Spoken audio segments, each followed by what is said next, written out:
अस्सलाम वालेकुम, मैं हूं मरियम नवाज और सुप्रीम कोर्ट ऑफ पाकिस्तान में इस वक्त मौजूद हूं, जहां से अहम तरीन डेवलपमेंट आज सामने आई और वो ये कि सुन्नी इत्तेहाद काउंसिल यानी पाकिस्तान तहरीक इंसाफ को मखसूस नशिस्तें मिलने से मुतालिक मुकदमे की समाअत 3 रुकनी बेंच के बजाय अब स्ट्रेट अवे फुल कोर्ट करेगी। क्या वजह बनी कि फुल कोर्ट को ये बैठकर मुकदमा सुनना पड़ रहा है और इस मुकदमे की फुल कोर्ट से क्या नताइज बरामद हो सकते हैं, इससे मुतालिक इस व्लॉग में तफसीलन बात करते हैं। तो आगाज करते हैं कि सुन्नी इत्तेहाद काउंसिल को जो मखसूस नशिस्तें मिलने से मुतालिक मुकदमा है उसकी 6 मई 2024 को सुप्रीम कोर्ट ऑफ पाकिस्तान में होने वाली समाअत में हुआ क्या था। उस समाअत में तीनों जजेस यानी जस्टिस मंसूर अली शाह, जस्टिस अतर मिनल्ला और जस्टिस मोहम्मद अली मजहर ये सवालात हमें पूछते नजर आए थे कि कैसे आप आवाम को उसकी मुतनासिब नुमाइंदगी से महरूम कर सकते हैं, जबकि सुन्नी इत्तेहाद काउंसिल यानी पाकिस्तान तहरीक इंसाफ कम अज कम 82 नशिस्तें तो जीत कर आई है कौमी असम्बली में। इस तरह सूबाई असम्बलियों में भी उनकी नुमाइंदगी है, तो वहाँ पर उनकी मुतनासिब नुमाइंदगी का जो हक है मखसूस नशिस्तों के जरिए वो बाकी सियासी जमातों में कैसे बांटा जा सकता है, ये सवाल था। और इस सवाल के ऊपर इलेक्शन कमीशन के वकील ने भी बड़ी अहम एक तरह से अपने दलाइल दिए थे, उनको भी आपके सामने रखती हूँ। लेकिन अभी जो फुल कोर्ट बनाया गया है, इस फुल कोर्ट में 2 वो जजेस हैं जिनके फैसले की वजह से आज इस सिचुएशन में हम हैं या इस सिचुएशन में मुल्क है या पाकिस्तान तहरीक इंसाफ इसका सामना कर रही है। वो 2 जजेस चीफ जस्टिस काजी फैज़ीसा और जस्टिस मोहम्मद अली मजहर है। तीसरी जज यानी जस्टिस मुसरत हिलाली अदालत की वजह से इस बेंच का हिस्सा नहीं है। तो क्या इन 2 जजेस को बैठकर ये मुकदमा सुनना चाहिए? मेरे ख्याल में नहीं सुनना चाहिए, क्योंकि उनके ऊपर पाकिस्तान तहरीक इंसाफ जिसका कि ये केस है वो बहुत मौकों पर अदम एतमाद करती है। खैर, जजेस की सवाबदीद होती है, वो बेंच से अलग अपनी मर्जी से ही हो सकते हैं, लेकिन क्या जरूरत पड़ी चीफ जस्टिस काजी फैज़ीसा को इस अहम तरीन मुकदमे की सरबराही करने की, जबकि पहले ही वो इस मुकदमे को सीनियर तरीन जज जस्टिस मंसूर अली शाह के हवाले कर चुके थे। उनकी सरबराही में एक बेंच बन चुका था, तो चीफ जस्टिस को क्यों लगा कि ये बेंच उनकी सरबराही में होना चाहिए और वो फैसला करें कि पाकिस्तान तहरीक इंसाफ को इंतखाबात में मखसूस नशिस्तें जीतने के बाद अब मखसूस नशिस्तें मिल सकती हैं या नहीं मिल सकती। अब यहाँ पर एक अहम तरीन चीज़ ये भी देखनी है कि 3 वो जजेस जिन्होंने पहले यानी 6 मई 2024 को इस मुकदमे की समाअत की थी, उन्होंने अपने उस मुकदमे की समाअत में इलेक्शन कमीशन के वकील से मुख्तलिफ सवालात किए थे, जिसमें मेरी नज़र में सबसे अहम वो सवाल था जो जस्टिस मंसूर अली शाह ने इलेक्शन कमीशन के वकील सिकंदर बशीर मोहम्मद से पूछा कि अगर पार्लियामेंट में 200 नशिस्तें हैं और कोई जीत कर आता है, उन नशिस्तों में से 20 नशिस्तें एक पॉलिटिकल पार्टी जो कि पार्लिमानी पार्टी है वो जीत कर आती है और बाकी तमाम आज़ाद हैसियत में जीत के आते हैं, तो जो 60 मखसूस नशिस्तें हैं वो उन 20 लोगों को मिलेंगी या बाकी तमाम पार्टी जो आज़ाद उम्मीदवार हैं उनको भी उनके तनासुब के हिसाब से वो मखसूस नशिस्तें उनको दी जाएंगी। तो वहाँ पर सिकंदर बशीर मोहम्मद ने ये कहा था कि जो 20 पार्लिमानी पार्टी से जीत कर आए हैं उन्हीं पर वो तमाम 60 की 60 नशिस्तें बांट दी जाएगी। अब इस माइंडसेट के साथ जब इलेक्शन कमीशन फुल कोर्ट के सामने आएगा तो वो कैसे अपना केस साबित कर पाएगा, ये भी देखना है। इलेक्शन कमीशन ने कैसे ये साबित करना है कि जो मखसूस नशिस्तें अगर वो सुन्नी इत्तेहाद काउंसिल की नहीं है तो वो बाकी सियासी जमातों को उनके जीती हुई सीट से ज़्यादा तनासुब में दी जा सकती हैं। और इसके अलावा अहम तरीन चीज़ ये है कि फुल कोर्ट क्यों बनाया गया। एक वजह जो समझ आती है वो ये है कि 6 मई 2024 के फैसले में, हुक्मनामे में बल्कि ये लिखा गया था कि क्योंकि इस नोयत का मुकदमा पहले सुप्रीम कोर्ट ऑफ पाकिस्तान में नहीं आया, ये केस ऑफ फर्स्ट इंप्रेशन है, अपनी नोयत का पहला केस है, तो इसके लिए लार्जर बेंच होना चाहिए। दूसरी वजह यह है कि इसमें आइन के आर्टिकल 51 की तशरीह इन्वॉल्व है, आइन का आर्टिकल 106 इन्वॉल्व है, तो इन दोनों आइन के आर्टिकल्स की तशरीह के ज़ुमरे में फुल कोर्ट को नहीं बल्कि लार्जर बेंच को उस वक्त ये कहा गया था कि ये मुकदमा सुनना चाहिए। अब जजेस कमेटी में ऐसा क्या हुआ कि वहाँ पर जजेस ने ये बेहतर समझा कि फुल कोर्ट बैठकर इसको सुने। जस्टिस मुनीब अख्तर ने, जो कि 3 रुकनी जजेस कमेटी जिसमें चीफ जस्टिस काजी फैज़ीसा, जस्टिस मंसूर अली शाह और जस्टिस मुनीब अख्तर शामिल हैं, उसमें जस्टिस मुनीब अख्तर ने ये कहकर मुखालफत ज़रूर की है फुल कोर्ट बनाने की कि 7 रुकनी लार्जर बेंच भी सीनियर तरीन जजेस पर बनाया जा सकता था। अगर जस्टिस मुनीब अख्तर की बात मानी जाए तो उन सीनियर तरीन जजेस में भी चीफ जस्टिस काजी फैज़ीसा आते हैं, justice Syed Mansoor Ali Shah, justice Munib Akhtar, justice याया अफरीदी, जस्टिस अमीनुद्दीन खान, जस्टिस जमाल मंदोखेल और जस्टिस मोहम्मद अली मजहर उन 7 सीनियर जजेस में भी हैं। मसला फिर भी वही होता कि चीफ जस्टिस काजी फैज़ीसा और जस्टिस मोहम्मद अली मजहर उस बेंच का हिस्सा क्यों है, क्योंकि इन 2 जजेस ने बल्ले के इंतखाबी निशान से मुतालिक फैसला दिया, जिसकी वजह से आज पाकिस्तान तहरीक इंसाफ को इस पूरी सूरत हाल का सामना है। अगर बल्ले के इंतखाबी निशान और मौजूदा मखसूस नशिस्तों के मामले की आपस में मुमासलत देखें तो यही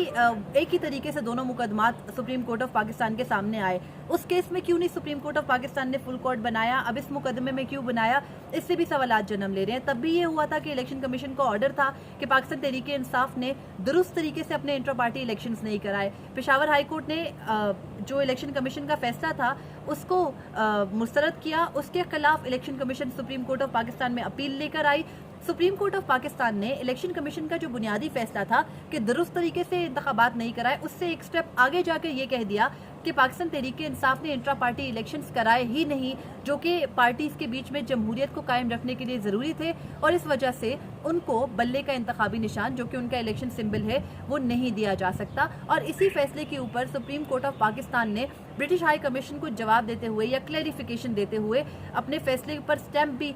लगाई, यानी मोहर जब्त की है एक दिन पहले, बल्कि परसों जो खत सामने आया था उसमें। और अभी अपने मौक़िफ़ पर डटी हुई है सुप्रीम कोर्ट, यानी चीफ जस्टिस काजी फैज़ीसा, जबकि उस फैसले के खिलाफ अभी रिव्यू पेंडिंग है। फिर आप वो फैसला दें और उस फैसले के बाद अब एक फुल कोर्ट बनाने की भी जजेस कमेटी में हिमायत करें, ये एक अजीब बात है। यहाँ पर एक सवाल ये भी उठता है कि क्या इस जजेस कमेटी के मिनट सामने नहीं आने चाहिए कि किसने प्रपोज किया कि फुल कोर्ट बने, आखिर वो कौन सा जज है? क्योंकि जस्टिस मुनीब अख्तर तो मुखालफत करें हैं, जस्टिस मंसूर अली शाह ने ये कहा होगा कि फुल कोर्ट बनाए। अगर उन्होंने भी ये फुल कोर्ट कहा होगा बनाने को तो फिर इसके पीछे क्या मुहर्रिकात है? फुल कोर्ट बैठकर अगर इस मामले को तय करती है तो फिर इसके खिलाफ रिव्यू जो आएगा वो तो चले, क्योंकि ये अपील है, आर्टिकल 184(3) का नहीं है कि इसके खिलाफ दोबारा से अपील आएगी, तो ये अपील में केस सुना जा रहा है, तो इसके खिलाफ जो रिव्यू आएगा वो कुछ ज़्यादा जजेस भी बैठकर सुन सकते हैं या यही जजेस बैठकर सुन सकते हैं। लेकिन देखना ये है कि अगर फुल कोर्ट बैठकर इस मुकदमे को सुन रहा है तो फिर डिसीजन किस तरफ जाएगा।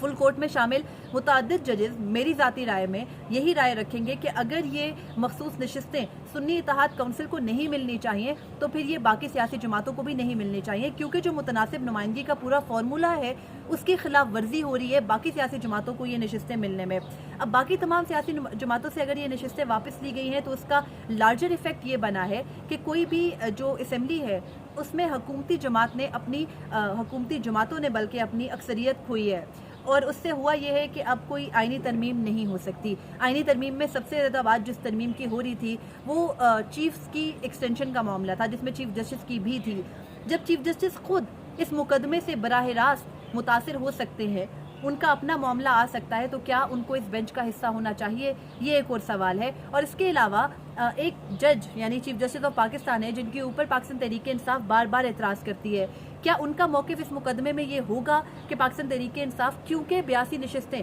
भले आज़ाद हैसियत में लेकिन जीत कर कौमी असम्बली पहुंची है तो उनको ये मखसूस नशिस्तें दी जाएं जिसके वो अहल हैं? अगर तो ऐसा होता है तो क्या ये PTI बैट सिंबल वाले मामले के साथ बैलेंसिंग इफेक्ट होगा? क्या इस वक्त अगर चीफ जस्टिस काजी फैज़ीसा अपने पिछले दिए हुए फैसले को, जो कि लगता नहीं है, बैलेंस करने की कोशिश करेंगे तो क्या उसको भी कबूल किया जाएगा? और अगर Pakistan Tehreek-e Insaf supreme court of Pakistan के इस फैसले को मानेगी किसी भी तरह से, अगर ये उनके हक में आता है तो फिर सिचुएशन किस तरफ को निकलेगी? खैर, बेंच के ऊपर एक नज़र दुराते हैं। अब अगर फुल कोर्ट है तो इसमें कौन कौन है? चीफ जस्टिस काजी फैज़ीसा जिनके किरदार से मुतालिक हम बात कर रहे हैं, जस्टिस मंसूर अली शाह जो कि पिछली हेयरिंग के ऊपर बार बार उस लार्जर एस्पेक्ट की बात कर रहे थे कि अवाम की नुमाइंदगी कहाँ जाएगी, दूसरे नंबर पर वो हैं। उसके अलावा जस्टिस मुनीब अख्तर, जस्टिस मुनीब अख्तर के बारे में हम ऑलरेडी ये बात जानते हैं कि मुतनासिब नुमाइंदगी के मामले को उन्होंने आर्टिकल 63A वाले केस में बहुत क्लियरली डिफाइन कर दिया था, तो मुझे ये लगता है कि वो जस्टिस मंसूर अली शाह वाले मामले पर ही जाएंगे।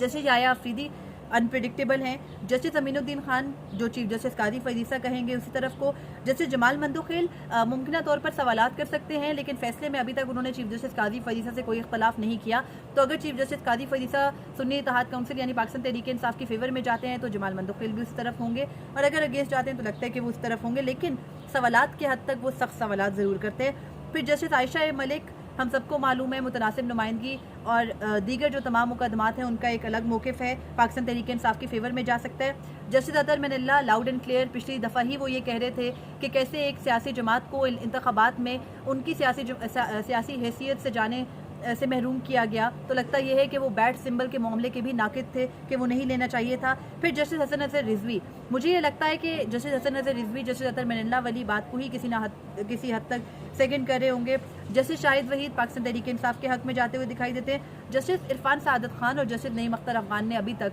चीफ जस्टिस काजी फ़ायज़ के बनाए हुए किसी बेंच में बैठकर उनकी राय से इख्तलाफ नहीं किया है। तो इस तरह से अगर कोई नुमाइंदगी जजेस की कंपोजिशन को देखा जाए तो ये कुछ बनता है 1 2 3 4 5 6 7 जजेस एक तरफ और बाकी जजेस हमें दूसरी तरफ नज़र आते हैं। तो खैर अब देखना ये है कि इस फैसले से, इस पूरे केस से निकलेगा क्या। फुल कोर्ट बनाने से नंबर 1 ये मामला लटकेगा, यानी एकदम से फैसला नहीं हो जाएगा, आगे अदालती छुट्टियां आ रही हैं। नंबर 2